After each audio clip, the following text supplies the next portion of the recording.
accidentally broke my girlfriend's ribs and punctured a lung after she recreated the worst day of my life as a prank. I think it's destroyed my life. Almost 6 years ago, I lost my partner suddenly in an accident while she was overseas on a work trip. When I lost her, I cannot describe the pain and anguish and the emotional hellscape that I found myself in. We planned a life together and in a fraction of a second it was all gone. In the aftermath, I completely collapsed as a human.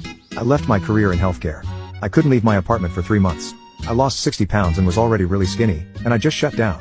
Through intense therapy and temporary psychiatric help, I've been able to heal over the years, though grieving isn't a linear process.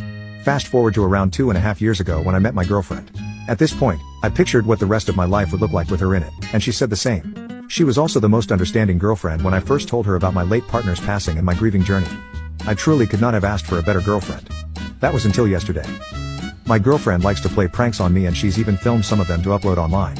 It's not a constant thing or frequent enough for me to always be on my toes, and I've always said that I'm prone to weird things happening to me, so I'm never the wiser when I'm